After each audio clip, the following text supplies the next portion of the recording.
there. Thanks so much for tuning in today. Today I am going to be unboxing some of my bulbs that have come. So excited. It feels like Christmas. I got an order from Johnny's and I got an order from Longfield Gardens. So I haven't opened them at all yet and I can't wait to see the bulbs in there. I typically order everything from Johnny's. And I've been very pleased with them. So unfortunately they actually didn't have some, look at me with these scissors, I should put them down. They didn't have some of the bulbs that I wanted this year, so I'm giving Longfield a try and I'm excited. They're highly recommended. I got this shipment several days ago and I've just been very busy and haven't had the chance to unbox it. And just first thing off the bat, I did notice Longfield Gardens box has holes in there, so that's allowing the bulbs to breathe, which is good. And there's warnings on the outside saying please open immediately, which I didn't. Keep away from heat and freezing temperatures. Planting instructions enclosed. So I'm not comparing these companies. I've always been very pleased, in fact blown away with Johnny's. It was just something that I noticed, and that's my fault for not opening them right away. So which one should we start with? I guess we'll start with Johnny's just because it's what I know. There's a small sticker on the top here. It's, you know, about the size of an address label. Do not allow to freeze. See enclosed product info sheet. So they did put that on there, but like I said, I like that the Longfield box had holes in it. All right, so let's see here.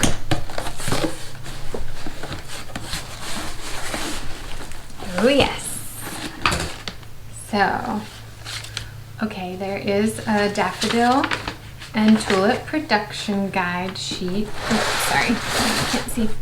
So that's great. There's going to be some care instructions there, help you to know. Oh, it says spacing, fertilizer, pests, diseases. So that's nice, a little info sheet. And then of course my order form.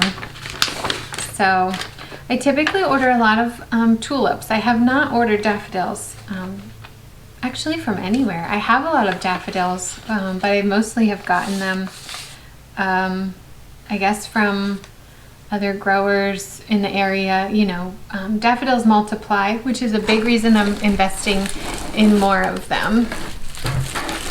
So here we go. I've got 50 double replete, and I'll try to put a picture up on the screen. Those are beautiful peachy color. These bulbs are beautiful. They're firm. They're huge actually. Oh, that's heavy. Word. I'm so excited. Daffodils are just, I wouldn't say, wow, look at this one. I wouldn't say they're like my favorite flower or anything, but the fact that they multiply, that you can cut them and use them, you don't have to pull them up like tulips, and that they come back year after year and that they multiply. That's so exciting, which we can see signs of them multiplying right here. It looks, I ordered these, let's see, it's October. I ordered these in March or April, so it's been a long time. Looks like a double, like a fluffy white, maybe a little bit of a peach in the center. And then the final ones, another 50, and this is cheerfulness. Oh, I'm so excited about these, you guys. These are, they have, it's almost like a mini daffodil, and there's multiple blooms on a stem. Oh, I cannot wait to have these in the garden in the spring. Daffodils are such cheerful, I mean, they're called cheerfulness. They're just so happy, and in the spring they are one of the first flowers that we see, and you know, I think they mean renewal or is it rebirth? Something like that. And it just feels like the perfect time of year to have that bright cheerfulness, that a lot of yellow, and it just makes us happy after a harsh, long winter when we've been stuck inside. So these are a little bit smaller, but I would expect them to be a little bit smaller just because of the type of daffodil that they are. The little ones with multiple on stem. So, oh, I'm so excited. Yay. All right, these look good. So let's put this to the side and then we'll open the Longfield box. Now, this is not all daffodils. I'll show you what I got here. And a lovely care instruction. This one is more laminated almost, it's thicker. So that'll be great for taking outside and, you know, getting dirty if need be. I have to remember what I did buy. Okay, let's see. We've got 80 Purple Sensation Allium. I thought I only got 40. Whoops. 80, okay. I'm so excited about these as well. This is something that I have, like, oh, I'm not sure what the variety I have of allium, but are they drumsticks or something? I can't remember. They only get about, you know, this big, maybe a little bit bigger than a quarter. And I'm just so excited to have something larger. So these are very popular and easy to grow from what I've read, and they multiply as well. So I have, you know, I'm just excited to put them in around amongst my other perennials and some other flower beds, and just experiment with them and use them as cut flowers as well. Those will be fun. My husband says that they remind him of Dr. Seuss flowers, of something you might see on Dr. Seuss. Alrighty. These are tulips. I actually ordered specifically during a promotion that they were having, and you got 20 of the pink impression tulips. So hey, if you're gonna place an order, you might as well do it while they're having a promotion and either get a percentage off or get some free tulips. So I can always use more tulips. Okay, I have never grown ranunculus before. I love them. I think they're gorgeous, but I've heard people have such a hard time with them, and so I've always been a little wary of them and nervous, but I decided to give it a go since I was placing the order anyway. They don't have a cost on these, but the price, I'm not sure what I paid for them, but it seemed reasonable. I don't like to spend a lot of money on bulbs or anything, so we'll see how that goes. I'm gonna be following some other YouTubers and learning how to do that. And the last thing was the double Tahiti daffodil, and there's 100 of these.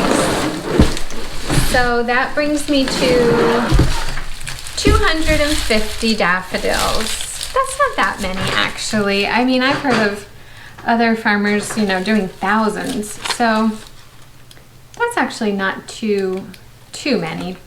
But on my small property, it's more than I've ever planted of daffodils before. So let's just check this quality. And that's a double as well. I am so drawn to doubles and ruffles, and the more petals the better. These look great. I'm so excited. Oh my goodness, I can't wait.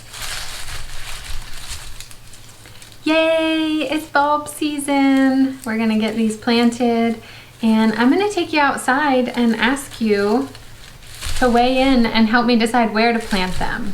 Alright, so I'm going to show you some areas outside that I had originally thought of planting these daffodils and other bulbs.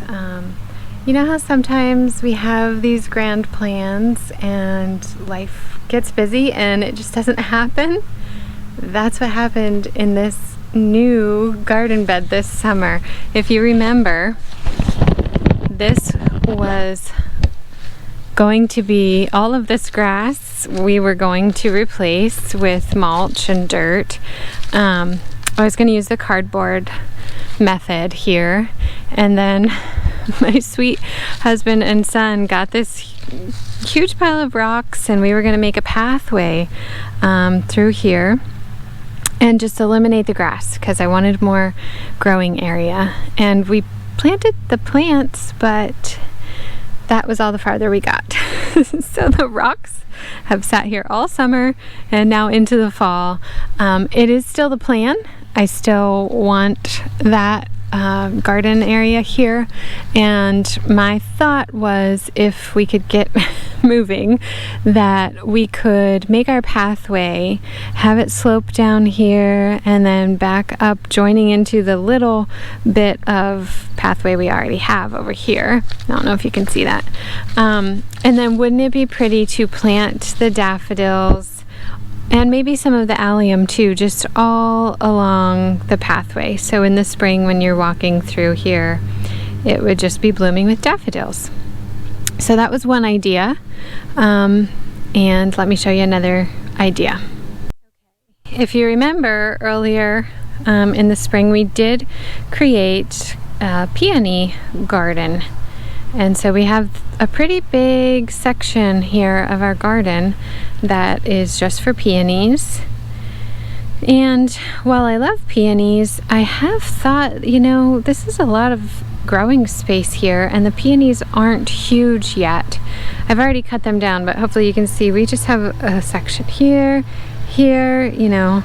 And my thought is that either surrounding them or maybe in between here, that's a lot of growing area, and we could do some planting out here. Now we did the cardboard method. Ouch, that actually hurt. And I'm curious to see how we're doing here. If it's broken down, we put this mulch in really thick. I might need a shovel. I'm just wondering if I would even be able, okay, there's cardboard. I wasn't sure if it would have deteriorated yet. Looks like I could get through it. That's so gross, sorry. I think I could get through it quite easily, and I think I'm into dirt now. So yes, I think this would be a good area that's basically prepped for me to put some daffodils and allium, and I think that would be pretty in the springtime to have the daffodils, then the allium, then the peonies, and maybe I would even throw in a couple tulips out here too.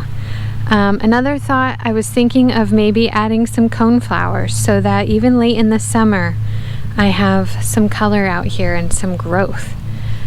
That's my like number one idea. I'm really leaning towards that. Let me know what you think. The laundry on the line, I was washing towels today, but this was another spot that I wanted to incorporate some of the bulbs.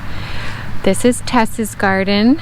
If you watched our previous video, we made this garden in memory of our beloved dog. She passed away last summer. This is her memorial stone, and she just loved laying under this crabapple tree, so we wanted to dedicate this garden to her. Again, I feel terrible because we had planned on cardboarding and mulching this area and really just totally eliminating the grass in this whole area, and we just never got to it. So I think we can still do that this fall. I'm just not sure how to go about planting bulbs and then mulching, or excuse me, then cardboarding and mulching. I'm worried we will have to dig. I would assume we would have to dig first, plant our bulbs and then cardboard around them, just like we would around this plant, because I don't think they would push up through the cardboard. And for that reason, I'm really upset that we neglected it, that this was the plan when I ordered these bulbs, that this area would be basically dirt at this point. So it's okay, we will figure it out. But I do think, you know what, I know I'm gonna plant some bulbs, especially around her stone there, in memory of her. That's a definite yes, that's going to happen. This was the last area, a little bit unconventional, and I'm sorry, my neighbor's mowing the yard. Hopefully it's not too loud. This is the front of our home, and my husband had suggested, and he's right, we don't use our front yard for anything. It is quite a bit of space. We have these huge maple trees out front. They're absolutely gorgeous, and they give us lots of leaves, which is wonderful. But it's very shady out here because of them, and unfortunately we live on kind of a busy road, so I don't even, my kids, since they were little, I haven't let them play out here. Now they're a little older, it wouldn't be a habit for them to come out here, and it's noisy out here by the road. We just don't really sit out here, although I do have some chairs set up to look cute, but we don't really use them. I do grow a little bit of shade plants here, trying to get better about that. But this is just kind of the existing landscape that was here when we moved in. The landscaping beds, I've changed what's in them. But so my husband's idea was, why don't you just use your bulb auger and plant a ton of bulbs in the front yard, because it doesn't get a lot of sun out here. The grass doesn't grow as fast, and so he doesn't think we would have to worry about mowing them down, because daffodils do need to keep their leaves and turn brown until you can cut them down. So I think that's actually a really creative idea, and I think that people driving by might enjoy that. So I'm thinking about at least trying it with some of them.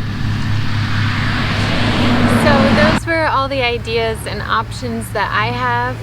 I'm really excited to try new things. I have had such a habit of growing things in perfect rows, and I really want to create more of a natural feel, a park-like feel. And so that's going to be one of my challenges with planting these. I do have other daffodils I've grown in the past, and they're in perfect rows in one of the beds, and I do interplant with them some, but I really want to learn and get better at just having different things come up at different times of the year, so the garden always looks beautiful. So I'm working towards it, and this will be a great challenge for me. But for now, I'm going to go ahead and plant some daffodils around Tessa's stone, because as I said earlier, that's a definite yes.